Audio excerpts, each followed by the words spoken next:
आज हम रूबरू करेंगे दिल्ली की उस महिला मुख्यमंत्री के बारे में जिन्हें महज 50 दिन पहले पार्टी में शामिल कर शपथ दिलाया गया था।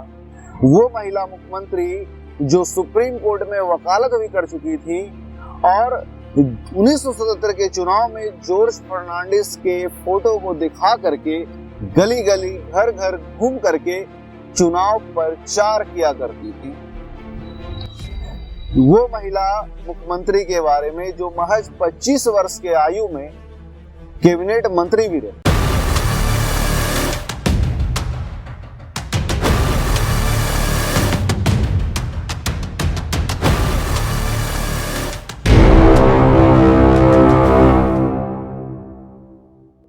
नमस्कार, मेरा नाम है अमित कुमार और आप देखना शुरू कर चुके हैं हमारे अमितोपीडिया यूट्यूब चैनल पर नेतागिरी, जिसमें आज कहानी सुषमा स्वराज। अंबाला कैंट के हरदेव शर्मा और लक्ष्मी देवी के घर में जन्मी सुषमा 14 फरवरी को, जिसका पूरा नाम था सुषमा शर्मा, इनका सपना था भारतीय सेना में जाने का, लेकिन उस वक्त सेना में प्रवेश निषेध था, तो इसकी वजह से वो एनसीसी ज्वाइन करती हैं। एनसीसी ज्वाइन की 1970 में, अखिल भारतीय विद्यार्थी परिषद भी ज्वाइन करती हैं और हिंदी साहित्य सम्मेलन में प्रेसिडेंट भी रही थी। अपने एडवोकेट की पढ़ाई पूरी कर 1973 में वो सुप्रीम कोर्ट से वकालत लड़ना शुरू करती है और 1975 के जेपी आंदोलन में सुषमा शर्मा का मुलाकात होता है स्वराज कौशल से।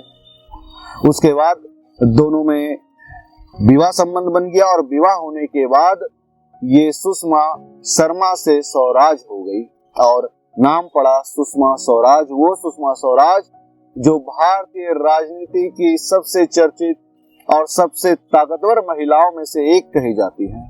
1975-76 के आपातकाल में जॉर्ज फर्नांडिस पर बड़ौदा डायनामाइट केस चला और केस में उन्हें गिरफ्तार कर लिया गया था। जॉर्ज फर्नांडिस का केस कोई लड़ना भी नहीं चाह रहा था। ऐसी स्थिति में महज 2 साल पहले वकालत शुरू की हुई सुषमा स्वराज उस केस को लड़ना शुरू करती है, उस केस को संभालती है और ना ही केवल संभालती है, 1970 के चुनाव में जॉर्ज फर्नांडिस के फोटो को दिखा करके वो चुनाव प्रचार भी करती है। जॉर्ज फर्नांडिस पर क्रिमिनल केस चल रहा था, वो जेल में बंद थे। वैसे तो जॉर्ज फर्नांडिस बंबई से चुनाव लड़ा करते थे, लेकिन इस बार जयप्रकाश नारायण के सलाह की वजह से वो अपना क्षेत्र बदलते हैं, लेकिन जेल में कैद होने की वजह से वो अपना पर्चा दाखिल करने नहीं जा सकते थे। तो वैसी स्थिति में 2 महिला उनके लिए पर्चा दाखिल करने मुजफ्फरपुर पहुंचती है। पहली थी उनकी पत्नी लैला कबीर और दूसरी थी उनकी वकील सुषमा स्वराज। सुषमा स्वराज उनका जब प्रचार प्रसार करने का बारी आया तो उनकी तस्वीर को दिखा करके गली गली घूम करके जनता के घरों में जाकर के जॉर्ज फर्नांडिस का चुनाव प्रचार की और यहाँ पर एक डायलॉग देती है कि जेल का फाटक टूटेगा, जॉर्ज हमारा छूटेगा, और जेल का फाटक टूटा, जॉर्ज भी हमारा छूटा। ये चुनाव प्रचार रंग दिखाया और उस चुनाव में जॉर्ज फर्नांडिस काफी भारी मतों से जीत हासिल करते हैं। 1977 के चुनाव में जनता पार्टी के अध्यक्ष चंद्रशेखर सुषमा को अंबाला से जनता पार्टी के टिकट पर चुनाव लड़ने को कहते हैं और सुषमा स्वराज उस चुनाव में जीत भी हासिल कर लेती है। लेकिन मुख्यमंत्री बने चौधरी देवीलाल वो सुषमा को अपने कैबिनेट में शामिल करने से मना कर देते हैं, बोलते हैं ये अभी अयोग्य है, इसका उम्र उतना नहीं हुआ, अनुभव की कमी। लेकिन चंद्रशेखर और जेपी के दबाव की वजह से आखिरकार देवीलाल को सुषमा स्वराज को अपने कैबिनेट में शामिल करना ही पड़ता है और महज 25 वर्ष की सुषमा स्वराज बनती है कैबिनेट मंत्री। उसके 2 वर्ष बाद 1979 में सुषमा को जनता पार्टी हरियाणा का प्रेसिडेंट भी बना दिया गया। प्रेसिडेंट तो बन चुकी थी, लेकिन चुनाव से हाथ धोना पड़ा और ना ही केवल 80 के चुनाव में बल्कि 84 और नेवासी के चुनाव में भी कांग्रेस के चिरंजीवी शर्मा से सुषमा को हाथ धोना पड़ा और जिस वजह से सुषमा के दिल्ली जाने का रास्ता नहीं बन पा रहा था। ऐसी स्थिति में इस पूरी स्थिति को देखते हुए लाल कृष्ण आडवाणी राज्यसभा के रास्ते सुषमा स्वराज को दिल्ली ले चलते हैं और सुषमा स्वराज पहुंचती है दिल्ली 1990 में। वहां पर अपने दमखम के बल पर, अपने बोली के बल पर सुषमा लोगों के दिलों में राज करना शुरू करती हैं और जिसका नतीजा दिखता है 1996 के चुनाव में सुषमा स्वराज कांग्रेस के कपिल सिब्बल को हरा करके चुनाव जीतती हैं और चुनाव जीतने के महज कुछ ही दिनों बाद सुषमा स्वराज को मंत्री पद दिया जाता है और सुषमा स्वराज बनती है सूचना और प्रसारण मंत्री। वाजपेयी जी की 13 दिनों की सरकार बनती है और महज 13 दिनों में गिर भी जाती है, लेकिन इस सरकार बनने और गिरने के बीच में सुषमा स्वराज सबसे अधिक चर्चित होती हैं अपने जोरदार भाषण की वजह से।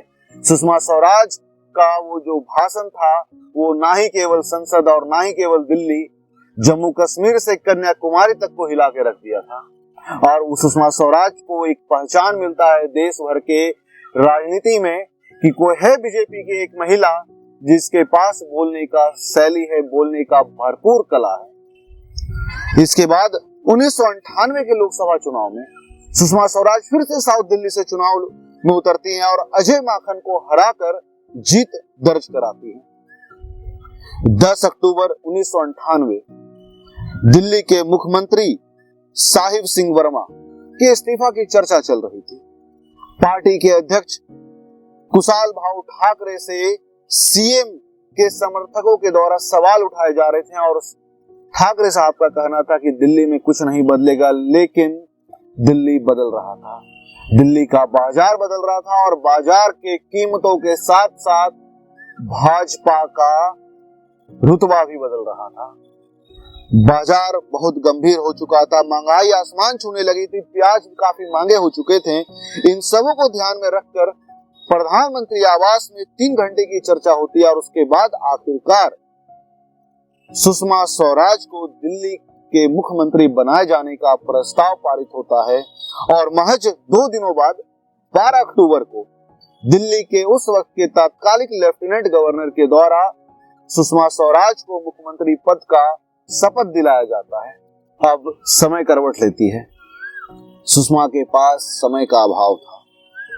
आचार संहिता लगने में कुछ ही दिन बचे थे, तो सबसे पहले उन्होंने प्याज की समस्याओं का निदान किया। कई गोदाम में छापे मारे और नियमित सप्लाई शुरू करवाई क्योंकि ब्लैक मार्केटिंग हो रहा था प्याज का। सुषमा स्वराज कहती थी मैं लॉ एंड ऑर्डर को मेंटेन करने के लिए रात को जागूंगी ताकि दिल्ली की जनता चैन से सो सके। सुषमा लगातार जनता को अपनी छापामार शैली के बारे में बताती थी और आखिरकार जनता ने अपना फैसला सुना ही दिया। सुषमा स्वराज अपनी सीट पर 2500 वोटों से जीत दर्ज करवाती है। इसके बाद अप्रैल 1999 एक वोट से सुषमा स्वराज हार जाती हैं। कारगिल का युद्ध का दौर चल रहा था और उसी दौरान, उसी बीच में रात को 2 बजे उनके पास एक फोन कॉल आता है और फोन कॉल में कहा जाता है कि सुबह 6:15 के फ्लाइट से आपको बंगलुरु जाना है और वहां सोनिया गांधी के खिलाफ बेल्लारी से पर्चा भरना है। कई किस्से, कई कहानियां। सुषमा स्वराज 2004 में सोनिया गांधी के प्रधानमंत्री बनने पर मैं सड़ मुड़वा लूंगी, इस डायलॉग से लेकर के अपने स्वास्थ्य की वजह से पार्टी के अध्यक्षता ठुकराने तक का कहानी, मोदी के कैबिनेट में हिस्सा बनने की कहानी, तो वहीं स्वास्थ्य के कारण 2019 के चुनाव न लड़ने की कहानी। और ऐसे में आखिरी में खबर आती है 6 अगस्त 2019 को अखबारों में छपता है कि सियासत की सुषमा अब बुझ चुकी है, अब नहीं रही।